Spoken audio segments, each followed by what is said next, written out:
አሁን ኮሜንት አጥፋ ብሏል። ኮሜንት ሙሉን ለማጠፋል እስከ መጨረሻው ኮሜንቱ ዝጋልኝ ሊሳደቡ ስለሚችሉ አሁን የማወራችሁ ነገር ስለሚከብዳችሁ አንዴ ከኮሜንት ዝጋልኝ። አይ ጋይስ ሁላችሁም ታፕ ኮፒ ሊንክ እያደረጋችሁ ትናንሽ ቫይራል አውጡት። እሺ እኔ ሚውት ላደርግ ነው። ካሁን በኋላ አትፈልገኝም ነኝ አይደል? ጨርሰሃል፣ ስራህን ጨርሰሃል። እሺ ሁላችሁም አመሰግናለሁ በሰላም ስለመጣችሁ። እኔ ካሁን በኋላ ተወጥቻለሁ። የእፎይ እና የኢምራን በዚህ ያልቃል። ስትጨርስ ንገረኝ፣ ሚውት አድርጌ አዳምጣለሁ። እሺ እናመሰግናለን። ሁላችሁም ሙስሊም ወንድሞቼ እህቶቼ አሰላሙ አለይኩም ወራህመቱላሂ ወበረካቱ። እንዲሁም ክርስቲያን ወገኖቻችን ሰላም ብያለሁ። ያው ኢዮዳብ አወያያለሁ ብሎ ሳምንት ሙሉ ፕሮግራም ተዘጋጀ ነበር። አመጣዋለሁ ብሎ ቃል ገብቶ ነበረ። ግን እንዳየነው ሊመጣለት ፈቃደኛ አልሆነም። እኔ ፊት መቆም ስለማይችል ማለት ነው። ስለዚህ ኢዮዳብ ስራውን ተወጥቷል። በጣም እናከብርሃለን፣ እናመሰግንሃለን። ለምን ካልከኝ እስካሁን አንድ ሳምንት መስዋዕት አድርገህ ውይይቱ እንዲካሄድ ሞክረሃል። ሁለተኛም ደግሞ እኛን አክብረህናል። ኢቨን ገስታ ላይ ስመጣ ራሱ ሙዚቃ ከነበር ሙዚቃው እንዲዘጋ እያደረክ በስነ ስርዓት አስተናግደናል። ይሄን እናመሰግናለን ማለት ነው። ዱዓ እናደርግልሃለን። አላህ ሂዳያ ይስጥህ። እሺ ይሄን ካየን ያው ውይይቱ አክቹዋሊ አሁን የሰማሁ ብያቸው አሁን የሰማሁት ግን አሁን ብሰማው እኔ የውይይት ጥሪ አክብሬ እመጣለሁ፣ ችግር የለብኝም። ኢዮዳብም ምንድን ነው ያልኩት ባለፈው በፈለክበት ሰዓት ጥራኝ እመጣለሁ ብያለሁ። ያው ሰዓቱ ደርሶ ተገኝቻለሁ፣ ጨርሻለሁ። ግን ምን አደርጋለሁ እኔ ኢዮዳብ ስራውን ጨርሷል። እኔ ግን ያጀማ ሁላችሁም ሪከርድ አድርጉ። ለመጨረሻ ጊዜ ያው 1 ሚሊዮን እንግባና 1 ሚሊዮን ከገባም በኋላ ድፍረቱ 1 ሚሊዮን ስለሆነ ሪዝን ያቀረበው 1 ሚሊዮን ከገባም በኋላ ሮብ 3 ሰዓት ላይ አሁን የፊታችን ሮብ 3 ሰዓት ላይ የውይይት ጥሪ አቀርባለሁ። ከዛ በኋላ ፋይሉ ይዘጋል። ቢያቀርብም እንኳን አንቀበለውም ማለት ነው። እንጨርሳለን። አሁን ቀጥታ ወደ ክርስትና እንግባ። ክርስቲያኖች ኮሜንት ላይ ሲሳደቡ ምናምን ነበር። እኛ ግን እንደዛ ኮሜንት አንመልስም። ጀስት ትምህርት ላይ ነው ፎከስ የምናደርገው። እሺ አልሐምዱሊላህ ወሰላቱ ወሰላሙ አላ ረሱሊላህ። እኛ ሙስሊሞች አምላካችን ሀያል እንደሆነ አምላካችን አንድ እንደሆነ እናምናለን። አምላካችን ቁርአን ላይ ምን አለ? ኢነኒ አነላህ አለ፣ እኔ አላህ ነኝ አለ። አላህ ማን ነው ስንል ደግሞ ሁወ አላሁ ለዚ ላ ኢላሃ ኢላሁ፣ እሱ አላህ ነው ከሱ ውጭ ሌላ አምላክ የለም ብሎ ተናገረ። ቀጥሎ አምላካችን ቁርአን ላይ ምን አለ? ቁል ሁወ አላሁ አሐድ በሉ አለ፣ እሱ አላህ አንድ ነው አለ። ስለዚህ ሙስሊሞች የምናመልከው አምላክ አንድ ነው። ባህሪያቶቹ ከሁሉ የላቀ ጥራት የተገባው ሱብሃነ ጥራት የተገባው አምላክ አለን። ይህን ካየን ግን ወደ መጽሐፍ ቅዱስ ስንመጣ አምላክ በተገቢ ሁኔታ አልተገለጸም። አምላክ በተገቢ ሁኔታ አልተገለጸም። አምላክ ተንቋሿል የሚል ማስረጃዎች አቀርባለሁ። ከምን ልጀምርላችሁ? መጽሐፍ ቅዱስ የሚናገረው አንድ ንግግር አለ። ትንቢተ ኢሳይያስ ምዕራፍ 42 ቁጥር 14 ላይ እግዚአብሔራቸው ምን አለ? መጽሐፍ ቅዱስ ላይ ከድሮ ዘመን ጀምሮ ዝም ብያለሁ፣ ዝም ብዬም ታግሻለሁ፣ አሁን ምጥ እንደያዛት ሴት እጮሃለሁ ይላል። አምላካቸው ምን አለ? እንደ እርጉዝ ሴት እጮሃለሁኝ እያለ ይናገራል። ጥያቄ አምላካችሁ ምን ቢሆን ነው እንደዚህ የሚጮኸው? እውነት አምላክ እንደ እርጉዝ ሴት ይጮሃል የሚል ጥያቄ አቀርባለሁ። ይሄን ካያችሁልኝ ተጨማሪ እግዚአብሔር አንድ የሚናገረው ንግግር አለ። በደንብ አዳምጡ። ይሄን ንግግር ምን አለ እግዚአብሔር? በእውነት ኤፍሬም ለእኔ የከበረ ልጅ ነውን አለ። ትንቢተ ኤርሚያስ መጽሐፍ ቅዱስ ትንቢተ ኤርሚያስ ላይ ምን አለ? በእውኑ ኤፍሬም ለእኔ የከበረ ልጅ ነውን? ወይስ የተወደደ ሕፃን ነውን? በእርሱ ላይ በተናገርኩ ቁጥር አስበዋለሁ። ስለዚህ አንጀቴ ታወከችለት፣ ርኅራሄም እራራለታለሁ ይላል እግዚአብሔር። እግዚአብሔር አንጀቱ ታወከ። የእግዚአብሔር አንጀት ይታወካል። ጥያቄያችን አምላካችሁ ይታወካል? ክርስቲያን ወገኖቻችን ፕላስ አምላካችሁ አንጀት አለው? ይሄን መልሱልኝ። ክርስቲያኖች አንጀት ሲባሉ እኮ ምሳሌያዊ አነጋገር ነው፣ አንጀት የለውም ይላሉ። ግን መጽሐፋቸውን ስንከፍተው እግዚአብሔር አንጀት እንዳለው ያምናሉ። በመጽሐፋቸውም ጽፈው አስቀምጠዋል። ማስረጃ ላቅርብላችሁ፣ ተመልከቱ። አሁን የከፈኩላችሁ መጽሐፍ ይታያችኋል። ይሄ መጽሐፍ እዩት በደንብ። ሰይፈ ስላሴ ሰይፈ መለኮት ተብሎ የሚጠራ መጽሐፍ ነው። ምን የሚል ነገር እናገኛለን? ተመልከቱ። ስንከፍተው ይሄ መጽሐፍ እንዴ እግዚአብሔር ከርስ እንዳለው ቃል በቃል ከርስ እንዳለው ተቀምጧል። ከርስ አለው እግዚአብሔር፣ እሱን ላውጣላችሁ። እዚህ ያው አብ ወልድ መንፈስ ቅዱስ ሆይ የፍጡራን ሁሉ ከርስ አይደለም የፍጡራን ሁሉ ከርስ ለፈጠረ ከርሳችሁ ሰላምታ ይገባ ይላል። ያው እዚህ ጋር ተመልከቱ። አብ ወልድ መንፈስ ቅዱስ ሆይ የፍጡራን ሁሉ ከርስ ለፈጠረ ለማይመረመር ከርሳችሁ ሰላምታ ይገባ ይላል። ስለዚህ ክርስቲያኖች አምላክ ብለው የሚያመልኩት አካል ምን አለው? ያው እንዳያችሁት ከርስ አለው። አያችኋ? ከርስ አለው። እግዚአብሔር ከርስ አለው። ይሄን የተናገረው ደግሞ መጽሐፋቸው ነው። እግዚአብሔር ምን አለው ሌላ ግን ከርስ ብቻ ነው እንዴ ካላችሁኝ፣ ክርስቲያን ወገኖቻችን አይደለም፣ ከርስ ብቻ አይደለም ያለው። ምን አለው ተላሳያችሁ። እዛ መጽሐፍ ላይ ምን ይላል? አብ ወልድ መንፈስ ቅዱስ ሆይ እግዚአብሔር ሆይ ቅዱስ እግዚአብሔር ኃያልና የሚያስፈራ ዓይኑ እንደ እሳት የሚነድ እሱ አንድ ቅዱስ ነው አለ። እግዚአብሔር አይን አለው። አይኑ ደግሞ የሚያስፈራ የቀላ ነው። ቀይ አይን ነው ያለው። እንደምታውቁት ምሳሌ ሰካራሞች አይናቸው ይቀላል። እንደዚህ አይነት ቀይ አይን አለው ብሎ ይናገራል። ያው ቀይ አይን አለው ይላል። ቀጥሎ ምን ይላል? ቅዱስ ቅዱስ እግዚአብሔር የራስ ጸጉሩ እንደ በረድ የነጻ ነው አለ። እግዚአብሔር ምን አለው? ነጭ የሆነ ጸጉር አለው ማለት ነው። ይሄ የእነሱ መጽሐፍ ነው። ቀጥሎ ምን እናገኛለን ስንተመለከቱ በጣም ብዙ ነገሮች አሉ። ምሳሌ ጥፍር፣ እግዚአብሔር ጥፍር አለው፣ ጣትም አለው። ጣትና ጥፍሩ ደግሞ እኩል ናቸው። ተመልከቱ ምን ያለ ቀጥሎ አብ ወልድ መንፈስ ቅዱስ ሆይ ከጥፍሮቻችሁ ጋር፣ ጽፍር ማለት ያው የድሮ አማርኛው ትርጉሙ ጥፍር ማለት ነው። ከጥፍሮቻችሁ ጋር ባለመነጣጠል ተባብረው ተመሳስለው ላሉ ጣቶቻችሁ ሰላምታ ይገባ ይላል። የእግዚአብሔር ጣቱ ጥፍሩ ከጣቱ ጋር እኩል ነው። ይሄ እዚህ ጋር ያለው ጥፍሩ ከጣቱ ጋር እኩል ነው። ዊች ሚንስ በጣም ረዥም ነው ማለት ነው። ክርስቲያን ወገን አምላኬ ብለህ የምታመልከው አካል ረዥም ጥፍር አለው ትለኛለህ። ቀጥሎ ተመልከቱ ምን እንደሚል አብ ወልድ መንፈስ ቅዱስ ሆይ በአሳ አበባ ቅት ለሚራመድ ጫማችሁ ሰላምታ ይገባል። ጫማችሁ ኤክስትራም አለው። ያው ጫማ እግዚአብሔር ጫማ አለው፣ ጫማ አለው፣ እግር አለው፣ እግር አለው። ያው ተመልከቱ አብ ወልድ መንፈስ ቅዱስ ሆይ ብርሃናትን ለተጎናጸፉ የእግር ተረከዛችሁ ሰላምታ ይገባል። እግዚአብሔር ተረከዝና እግር አለው። ለእግሩ ደግሞ ጫማ አለው። ለእግሩ ጫማ አለው። እሺ ለሰውነቱ ልብስ አለው? አዎ ለሰውነቱ ልብስ አለው። ተመልከቱ መጽሐፍ ቅዱስ ምን እንደሚል ለሰውነቱ ልብስ አለው። አውቃላችሁ ትንቢተ ኢሳይያስ ክፈቱ ሁላችሁም። ትንቢተ ኢሳይያስ እንደዚህ ይላል መጽሐፍ ቅዱስ ተመልከቱ። ትንቢተ ኢሳይያስ ንጉሥ ኦዚያም በሞተበት ዓመት እግዚአብሔርን ከፍ ባለና በከበረ ዙፋን ተቀምጦ አየሁት አለ ነቢዩ ኢሳይያስ። የልብሱም ዘርፍ ቤተ መቅደሱን ሞልቶት ነበር። የእግዚአብሔር ቀሚስ ቤተ መቅደሱን ሞልቶት ነበር። ስለዚህ እግዚአብሔር ቀሚስም አለው ጫማም አለው። ይሄ እውነት እንዳይወጣ ስለፈለጉ ነው ያልመጣው ዛሬ ማለት ነው። ስለዚህ ይሄ እውነት ዛሬ ተጋልጧል።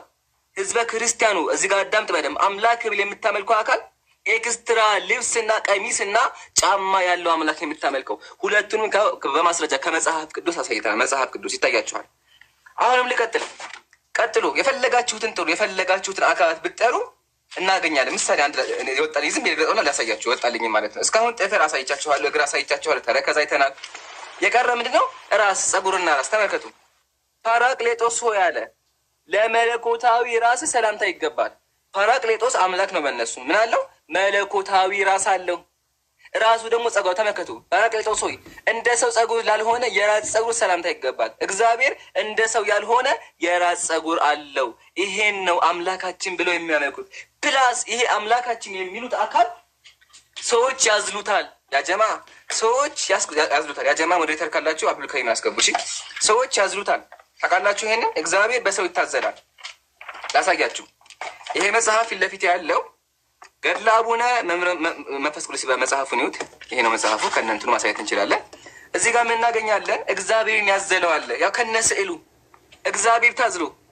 ክርስቲያን ወገን ይሄ ነው አምላክህ ታዝሎ። ማን ያዘለው? አቡነ ገብረ መንፈስ ቅዱስ። ራቁታችሁ ልብስ አይለብሱም። ይሄ ሰውዬ ልብስ ያለበሰ ራቁት የሆነ አካል አምላክህን አዝሎታል። አብ ወልድ መንፈስ ቅዱስ። ይሄ አብ ነው፣ ይሄ ወልድ ነው፣ ይሄ መንፈስ ቅዱስ ነው። ሶስቱ አምላኮቻችሁ ታዝለዋል። ያው የታዘለ አምላክ ነው ያላችሁ። ላሳያችሁ ምን እንደሚል። አባታችን ገብረ መንፈስ ቅዱስ ተነስቶ መላእክት እንደተናገሩት ወደ ዝቋላ ተራራ ሄደ። በመንገድም 3 ሽማግሌ ደክመው በጥላ ስር አርፈው አገኘ። ያረፉበትም ተራራ እንደ ፀሐይ ያበራ ነበር። አባታችንም አይቶ በልቦናው እሰወራችኋለሁ ብሎ አሰበ። ይሄ ሰውዬ እነዚህ ተቀምጠው በደክማቸው አምላኮች ማለት ነው። ከዛ እደበቀ ለብሳ አዩትና ተመከቱ። ቀጥሎ ምን እንደሚል እባክህን አትለፈን፣ አንዳንድ ምዕራፍ ያክል አዝለህ ውሰደን እያሉ አሰምተው ተናገሩ። ቀርበን ባያቸው ጊዜ መላ ሰውነታቸው በሺበት የተሸፈነ የደከሙ ሽማግሌዎች፣ እነዚህ አምላክ ናቸው። የደከመ ሽማግሌ መሆናቸውን ተረዳ። አንዱን አዝሎ ሄደ። ጥቂት እልፍ እንዳለ ሽማግሌው አባታችን እህል ስለማትበላ ውሃ ስለማትጠጣ ይደክመሃል፣ ከዚህ አስቀምጠኝ አለው። አምላክ ነው የሚናገረው። እሺ አባታችንም ወዴት ታውቀኛለህ አለው። ሽማግሌውም ተመልሰ ሄደ ባልንጀሮቼን ሰማችሁ? ባልንጀሮቼን ተመልሰ ሄደ አምጣልኝ አለው። ይሄኛው አምላክ ምን አለው? ባልንጀራ አለው። 3 አምላኮች አሉ። ይሄኛው አምላክ ለዚህኛው አምላክ ባልንጀራ ነው። ቢላህ አለይኩም ምን አይነት አምላክ ነው ባልንጀራ ያለው? ተመልከቱ። 3ቱ ሽማግሌዎች ተነስተው ቆሙ። ለአባታችን አቡነ ገብረ መንፈስ ቅዱስ በአንድነት በሶስትነት ተገለጹ አለ። ስለዚህ አምላኮች ተገልጠው ታዝለዋል። የመጨረሻ ጉድ ኢብራሂም አለ። ኢብራሂም ለስተላችሁ ወንድሞች አለው። ከባድ የምትለው ነገር ምንድን ነው? ከባድ ማለት የምፈልገው ስለ እግዚአብሔር። አረ በጣም ብዙ ማይምሩ ምን ብዬ አማርጠኝሽ ምርጫ አስተኝ እኔ ለማለት አምላክ የተበላ እሺ፣ ምረጣ ወይን ተራን ትመርጣለህ? የኔ ምርጫ ይስተኝ መጀመሪያ። እሺ ተናገረው። ቀጥልሽ። አምላክ የተበላበት አንደኛ፣ ሁለተኛ አምላክ ሰይጣን ያዘዘበት፣ ሶስተኛ አምላክ የተሰቃየበት። ኦኬ አይ በጣም ከባዱ አምላክ በሰይጣን መታዘዙ ነው። ይሄ በጣም ይከብደኛል ለኔ። እስቲ እሱን አሳይልኝ። ቀላል፣ በጣም ቀላል። መጽሐፍ ቅዱስ ትንቢተ መጽሐፈ ኢዮብ ምዕራፍ 2 ያው መጽሐፈ ኢዮብ ምዕራፍ 2 እግዚአብሔርም ሰይጣንን አለ። እግዚአብሔር ሰይጣንን ምን አለው? በውኑ ባሪያዬ ኢዮብን ተመለከትከውን? በምድር ላይ እንደሱ ያለ ፍጹም ቅን እግዚአብሔርን የሚፈራ ከክፋት የራቀ የለም። በከንቱ አጠፋው ዘንድ በእርሱ ላይ ምንም ብታንቀሳቅሰኝም አለው። የክርስቲያኖች አምላክ ማን አንቀሳቀሰው? ሰይጣን አንቀሳቀሰው። የተናገረው ማን ነው? ራሱ እግዚአብሔር አለው። ያለው ማን ነው? እግዚአብሔር። እግዚአብሔር ሰይጣን አንቀሳቅሰኛል ብሎ አመነለት። ስለዚህ የክርስቲያኖች አምላክ ሰይጣን ያንቀሳቅሰዋል። ይሄን የምታመልኩት አይታችኋል። አቡኪ ምን ላሳይ? ከዚህ በፊት ስትናገርም ሰምቻለሁ። እንደ ቆሎ ነው ተበልተዋል አይነት ነገር ማለት ነው። እሷ በጣም ወሳኝ ናት። አስባችሁታል? አምላክ መበላት ማለት ገብቶ ዳይጀስት ያደርግና ከዛ ኤክስክሬሽን አለ ይወጣል ማለት ነው። ስለዚህ ያንን እስቲ አለ ብለህ ስለምትናገርም አደገኛም ነገር ስለሆነ እኔ ያን ነገር ፕሪፈር አደርጋለሁ። እሺ ወንድሜ አቡከር ምንድን ነው ያለኝ? አቡበከር አምላክ የተበላበት አለ እንዴ? እንደ ባቄላ የተበላበት አለ እንዴ የሚል ነው። አዎ አለ። ማን? ታላቁ አባት ዘርአብሩክ። ዘርአብሩክ ምን አደረጉ? አምላክን እንደ ባቄላ በልተዋል። አምላክን እንደ ባቄላ በልተዋል። ገድለ ዘርአብሩክ መጽሐፉን ሙስሊም በመጽሐፍ ነው የሚያወራው። እንደነሱ ቻትጂቢት አይጠቀምም። ቻትጂቢት አንጠቀም። ተመልከቱ አምላክ የተበላበት። ጥቅምት በገባ በሶስተኛው ቀን ብፁዕ አባታችን ዘርአብሩክ በስላሴ ስም የተሰራች ቤተ ክርስቲያን ሲያጥን በእግዚአብሔር ትእዛዝ 3 እንቁዎች አገኘ። 3 ባቄላ ነገር አገኘ። እሺ ያ ጻድቅ አባታችንም ከፀሐይ 7 እጅ የሚያበሩ 3 እንቁዎችን ባየ ጊዜ እጅግ ደስ አለው፣ ተደሰተ። ባያቸው ጊዜ አንስቶ ዋጣቸው፣ በላቸው። ያጀማ እነማን ናቸው? አሳያችኋለሁ። እነማን ተበሉ? 3ቱም እንቁዎች በሆዱ ውስጥ ቀን በእርሱ ብርሃን ቆዩ። ከዛ በኋላ በእርሱ ብርሃን ተሞላ። ያም ጻድቅ አባታችን በሆዱ ውስጥ ያሉ የ3ቱ እንቁዎች ሚስጥር ሳያውቅ ብዙ ጊዜ ቆየ። ከዚህም በኋላ በብዙ ቀን የ3ቱ እንቁዎች ሚስጥር ተገለጠለት። አዳምጡ። እነዚህ ባቄላ 3ቱ ባቄላ የተበሉት ባቄላ እነማን ናቸው? ይሄ ሰውዬ ባቄላ በልቷል። እነዚህ ባቄላ እነማን ናቸው? ተመልከቱ እነማን እንደሆኑ። እነዚህ የዋጣቸው እንቁዎች በእንቁዎች ተመሰሉ እንጂ እንቁዎች እንዳልሆኑ አወቀ። ታዲያ ምንድን ናቸው? እነዚያ 3ቱ እንቁዎች የተባሉት 3ቱ አካል ሥላሴ በንጽሕት ድንግል ማርያም እንዳደሩ በሆዱ ገብተው ብዙ ቀን የቆዩ 3ቱ አካል ሥላሴ ናቸው። እነዚህ ናቸው ሥላሴዎች እንደ ባቄላ ተበልተው የሰው ሆድ ውስጥ 3 ቀን ቆይተዋል። ክርስቲያን ወገን አምላክ ብለህ የምታመልከው ይሄ ነው። ህዝበ ክርስቲያን ዲያቆኖቻችሁም እንዳይወራ የፈለጉት ይሄ ነው። ግን አልሐምዱሊላህ ዛሬ 17 ሰው ይሄን እውነታ ሰምቷል። ክርስቲያን ይሄን እየሰማ ካለ እንቅልፍ አይወስድህም። ታስባለህ በደንብ። አምላክህ ነው። አምላክህ እንደ ባቄላ ተበልቷል። ጥያቄ የሚሆነው አምላክ እንደ ባቄላ ከተበላ በምን ወጣ? እችን እኔ አላቅም። እናንተ መልሱልኝ። ይሄ ነው። በጣም ብዙ ማስረጃዎች አሉ። አላባክንም። ወንድሞች ይቀጥሉና ኢንሻአላህ እንጨርሳለን። እዚህ ጋር በደንብ ሪከርድ አድርጉ ይሄን ፓርት ማለት ነው። ቆይ ይምሩዬ አንድ ነገር እኔም ታሳይን እናንተ። እሺ እግዚአብሔር ሁለት ሚስት አግብቶ ዝሙት እንደሰሩበት አሳየን። እሱን ችግር የለብኝም። ያ ትንቢተ ሕዝቅኤል ምዕራፍ 23 አለ ወላሂ አለ። ጀማ ተመልከቱ። እግዚአብሔር እንዲህ ሲል ተናገረኝ። እግዚአብሔር ምን አለ?